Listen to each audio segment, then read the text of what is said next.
وسلم۔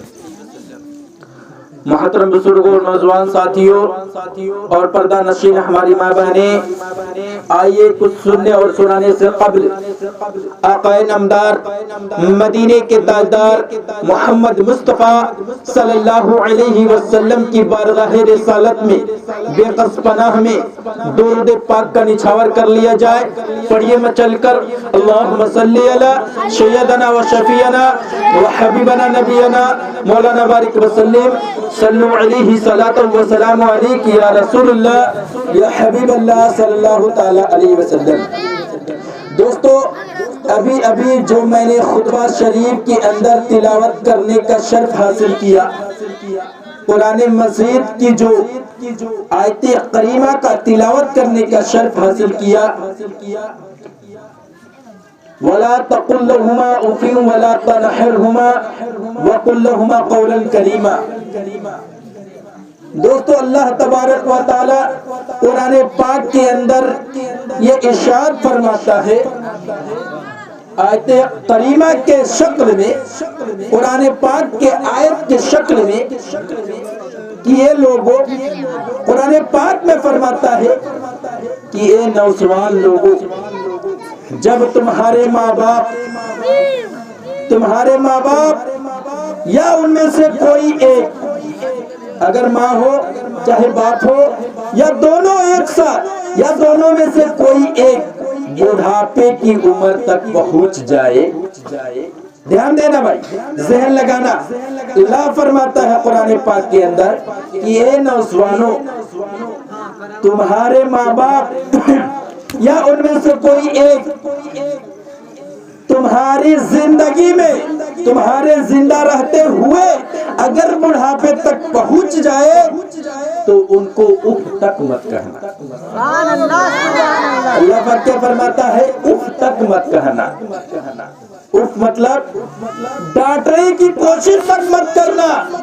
اف کا مطلب کہ انہیں جھٹکنا مت۔ جھٹکنے کا مطلب کہ اگر ان سے کوئی غلطی ہو جائے بڑھاپے میں، اگر غلطی بھی نہ ہو، اگر ان کی وجہ سے تمہیں کچھ تکلیف ہو جائے تو تم اف تک بھی نہ کرنا بلکہ صبر کرنا۔ اللہ کیا فرماتا ہے؟ صبر کرنا، انہیں اف تک مت کہنا، کیونکہ یہی ماں باپ ہے جنہیں اللہ تبارک و تعالیٰ نے وہ مرتبہ عطا کیا کہ یہ لوگ اپنے بچے کو پیدا کرنے کے ساتھ ساتھ لے کر ان کی جوانی تک کا بوجھ اٹھانے کے قابل ہوتے ہیں اور بوجھ اٹھانے کا کام کرتے ہیں۔ حضور پاک صلی اللہ علیہ وسلم کی حدیث مبارکہ ہے، تو صحابہ اکٹھا ہوئے، کہا کہ اے میرے پیارے رسول صلی اللہ علیہ وسلم، یہ بتائیے کہ پوری دنیا میں سب سے بڑا احسان کرنے والا کون ہوتا ہے؟ ذہن لگا کر سننا، اللہ کے رسول صلی اللہ علیہ وسلم نے کہا کہ سب سے بڑا اگر احسان کے قابل ہے، اگر تم احسان چکانا چاہتے ہو،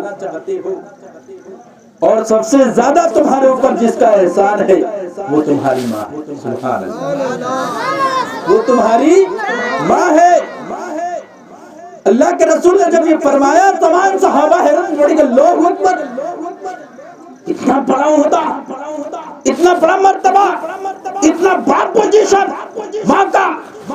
اللہ کے رسول نے کہا کہ ہاں، پوری دنیا میں اگر ایک نوجوان ہو چاہے کوئی ہو، اگر اس کے اوپر سب سے بڑا احسان ہوتا ہے تو اس کی ماں کا احسان ہوتا ہے، اس کی ماں کا احسان ہوتا ہے۔ صحابہ نے کہا یا رسول اللہ صلی اللہ علیہ وسلم، پہلا استھان، پہلی جگہ جو احسان ہے، چاہے کچھ بھی مرتبہ ہے، وہ ماں کا ہو گیا، اس کے بعد کس کا مرتبہ ہے؟ اللہ کے رسول نے کہا اس کے بعد بھی ماں کا مرتبہ ہے۔ بول دے سبحان اللہ۔ دوسرے نمبر پر بھی ماں کا مرتبہ۔ اللہ اکبر، صحابہ اور حیرت میں پڑ گئے، اللہ اکبر، پہلی پر بھی ماں، دوسری پر بھی ماں، یہ میرے آقا صلی اللہ علیہ وسلم، اس کے بعد کس کا نمبر آتا ہے؟ اس کے بعد کس کا نمبر آتا ہے؟ اللہ کے رسول صلی اللہ علیہ وسلم نے کہا کہ پھر بھی ماں۔